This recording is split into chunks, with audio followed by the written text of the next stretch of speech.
आज बात करते हैं हंसाली ऑर्गेनिक फार्म की। सुखचैन सिंह गिल का ये लाइफ स्टॉक कॉम्प्लेक्स भारत का सर्वोत्तम लाइफ स्टॉक कॉम्प्लेक्स है। गिल साहब ने अपने फार्म को 4 भागों में बांट रखा है। एक हिस्से में एचएफ नस्ल की गाय पल रही हैं, तो दूसरे हिस्से में साहिवाल नस्ल की गाय पल रही हैं, तीसरे हिस्से में बकरियां हैं, चौथे हिस्से में जैविक खेती होती है। पशुओं के लिए चारे, फल, सब्जियां और अनाज सब कुछ जैविक ढंग से उगाया जाता है। 80 वर्ष की उम्र में भी गिल साहब ने अपने फार्म हाउस को सुव्यवस्थित कर रखा है। सबसे पहले चलते हैं एचएफ गायों के तबेले में। इनके तबेले में 40 के लगभग गाय पल रही हैं। इनमें से 15 दूध पर हैं, जिनसे 1 क्विंटल 30 किलो के लगभग दूध प्राप्त होता है। इनका दूध सीधा ग्राहकों को जाता है। भाव मिलता है 65 रुपये प्रति किलो के हिसाब से। बड़ी अजीब सोच रखते हैं गिल साहब।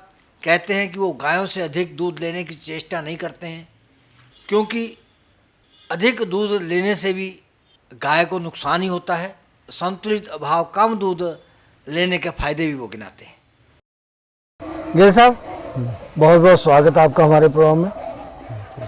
आपने एचएफ नस्ल की जो गाय हैं ये भी बड़ी अच्छी पाल रखी हैं, तो ये कितना दूध देती है जो है? इनकी दूध की तो कोई हद नहीं है, बहुत दूध दे देती हैं। गप मारोगे फिर भी वो वहाँ तक भी वो ठीक हो जाता है, मगर हमारे पास बहुत ज़्यादा दूध देने वाली गाय नहीं है। कितना देती हैं आपके पास? 15 लीटर, 20 लीटर, 22 लीटर, 25 मैक्सिमम। तो ये कम वाली क्यों रखते हैं आप ज़्यादा?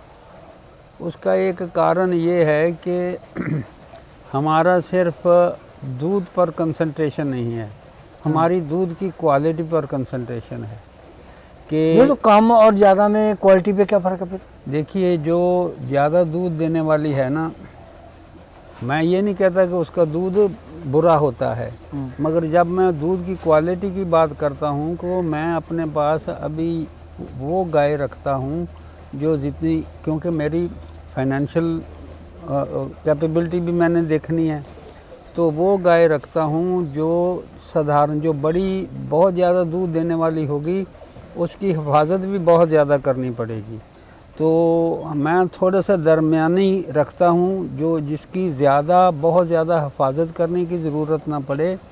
और जब मैं क्वालिटी दूध की बात करता हूँ तो वो ये है कि मैं अपनी गाय को चारा भी जो है ना वो ऑर्गेनिक डालता हूँ, अपने खेतों का? हाँ, अपने खेत का उगा के।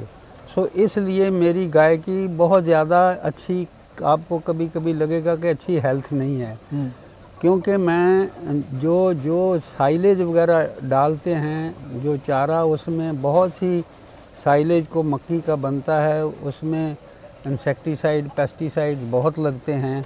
चलो मैं उस डिटेल में नहीं जाता, मगर ये है कि मेरे दूध की क्वालिटी बनाने में सबसे बड़ी बात ये है कि मैं इनको चारा जो है ऑर्गेनिक डालता हूँ, घर का उगाया हुआ, मेरी अपनी ज़मीन में उगाया हुआ।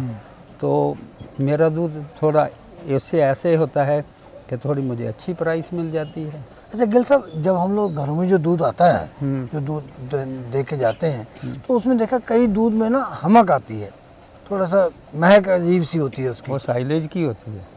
अच्छा। हाँ, जब इनको ताज़ा चारा डालेंगे, हमारे पास दूध पीजिए, अगर हमक आ जाए तो जो मर्ज़ी कहिए, जो वो हमारे, आप दूसरे किसी फार्म में जाएंगे जहाँ साइलेज पर पलती हैं, मैं साइलेज के ख़िलाफ़ नहीं हूँ, अगर बड़े स्केल पर काम करना है तो साइलेज इज़ दी सोल्यूशन, मैं उसके हक़ में हूँ। मगर जो उसका थोड़ा बहुत माइनस पॉइंट ये है कि हमारे पास वैसे भी विजिटर्स आते हैं, सभी ये लोग बोल के जाते हैं कि आपका फार्म बहुत साफ़ सुथरा है। जब हम साइलेज डालेंगे तो उसकी साइलेज की भी फार्म से थोड़ी स्मेल आती है, क्योंकि उसमें फर्मेंटेशन होती है। तो इसी तरह से वो गाय के दूध में भी थोड़ी सी वो स्मेल जाएगी तो थोड़ा आ जाता है, मगर जब उस दूध को डेयरी में आप देंगे तो उसमें कोई फ़र्क नहीं पड़ेगा, उसमें तो वो दूध जा कर के उसको वो फैक्ट्री में चला जाएगा। गिल साहब, आपका ये लाइफ स्टॉक जो भवन है, हाँ, फार्म है, हाँ यहाँ पर बकरी का दूध भी है, एचएफ का भी है, साहीवाल का भी है, और सबका अलग अलग है, तो आपको उसको मिलाते भी नहीं है। बहुत अच्छी बात है और किसानों के लिए एक उदाहरण है।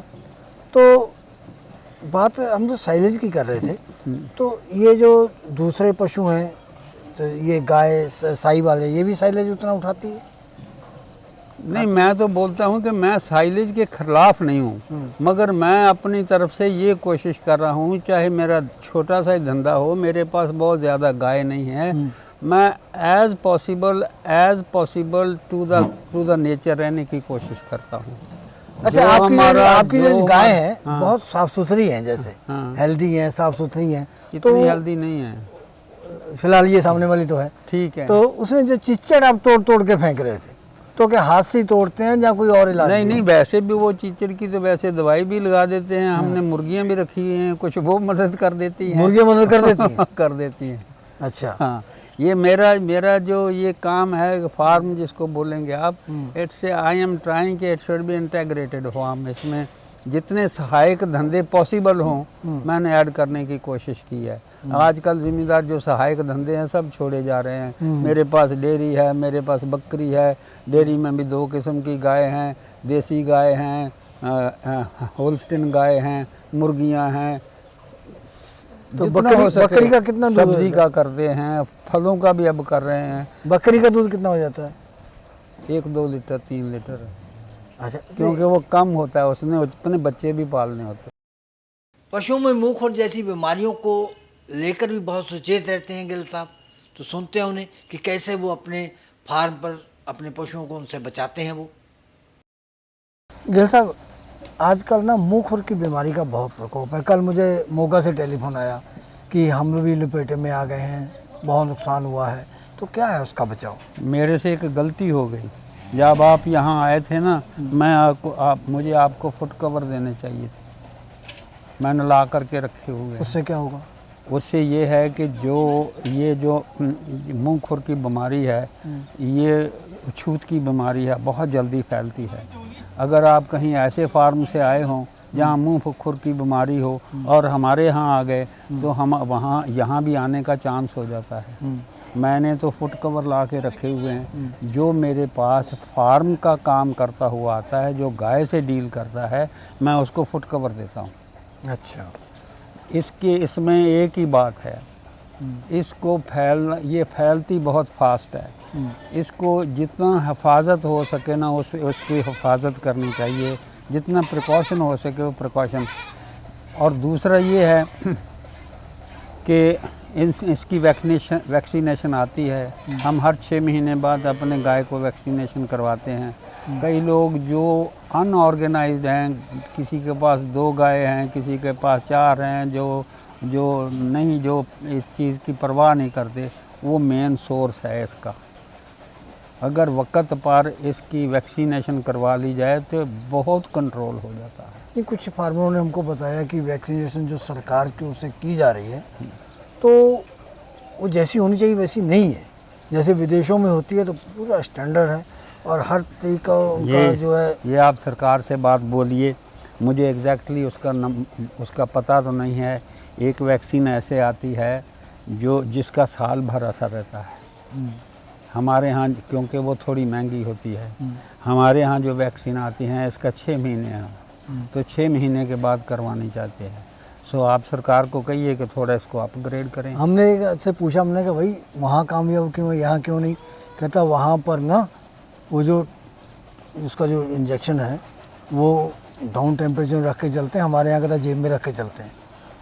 मैं इसको मानता हूँ कि हमारे यहाँ उतने प्रिकॉशन नहीं लिए जाते। मैं तो वही तो कह रहा हूँ कि जितने ज़्यादा प्रिकॉशन लिए जाएं इसकी रोकथाम हो जाएगी। आप तो बहुत अच्छे शायर हैं और इसी बात से हम समाप्त करना चाहेंगे। ज़िंदगी ऐसा तो नहीं कि तुझको संवारा ही ना हो, कुछ ना कुछ कर्ज तेरा उतारा ही ना हो। कुछ ना कुछ ज़िंदगी में आदमी को काम करते रहना चाहिए। मैं इस उम्र में भी I am leading very happy life. कितनी एज है? 80s। I have completed 80।